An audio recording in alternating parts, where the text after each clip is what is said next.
Well, I've mentioned before how there are certain pay-per-views WWE can't possibly screw up no matter how hard they try.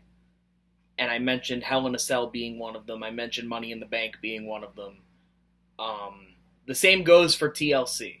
And mainly because during a TLC pay-per-view, you have a lot of stipulation matches, tables matches, ladder matches, chairs matches, stairs matches, TLC matches. In this case, there was also a no DQ match mixed in there.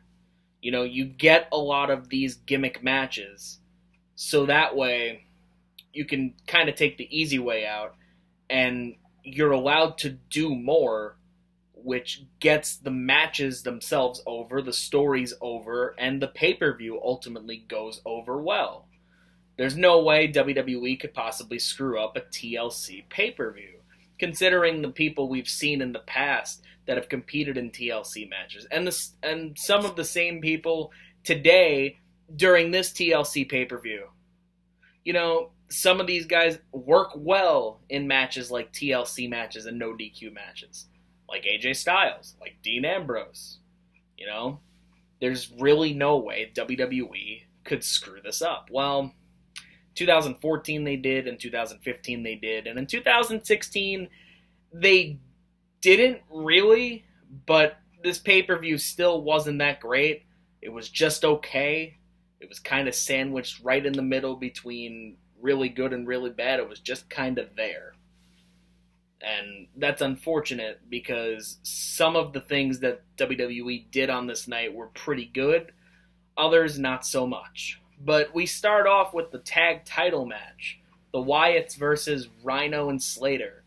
I appreciate the fact that the Wyatt family went over, and finally Bray Wyatt won a championship in WWE. And of course, he would ultimately win a bigger prize down the road, but at least here, WWE is not forgetting about the Wyatt family, which is fine. I still didn't care about them. I still don't care about Bray Wyatt, but at least here, it showed me that they're not forgetting.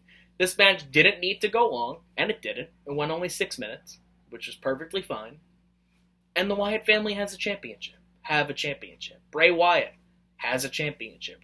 Randy Orton is actually doing something different. There's actually something different being done with Randall Keith Orton. God bless America. All I could say about that. And then we get to this no DQ match, Nikki Bella versus Carmella. I don't even want to talk about it, to be honest. I don't. This match should have been a lot more, but it wasn't. Ladder match for the IC Championship. You're probably all going to say that this was the match of the night from a pure match standpoint.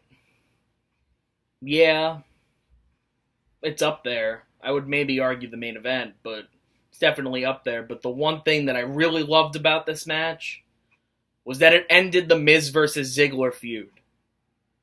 That's all I wanted it to do, and that's what it did. Perfectly fine with me. Then we get to Baron Corbin versus Kalisto in this chairs match.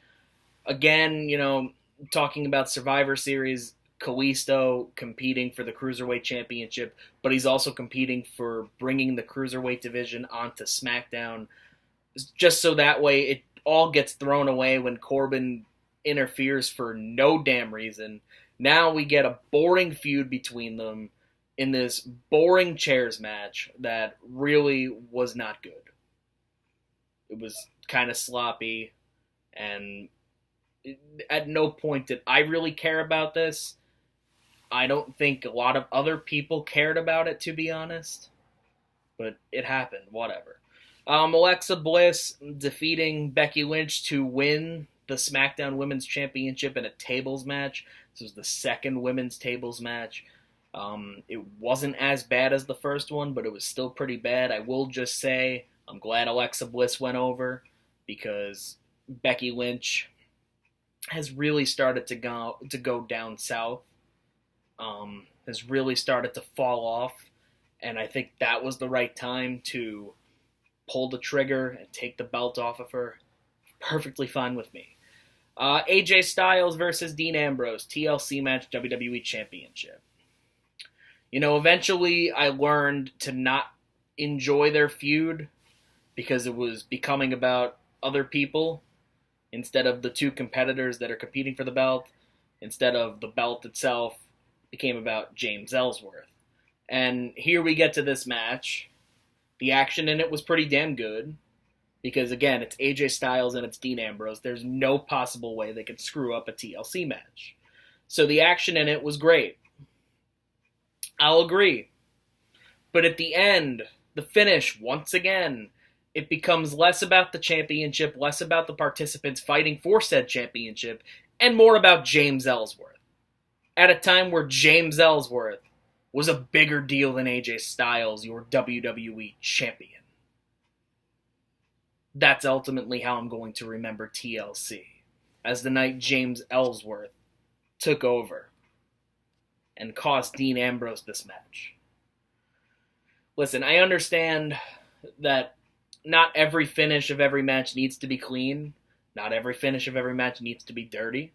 But if you're trying to establish AJ Styles as a legitimate WWE champion, having James Ellsworth cost Dean Ambrose the match just so that way Styles could win definitely doesn't help. So, once again, a great match ruined by a bad finish. Kind of a theme with WWE, especially over the past several years.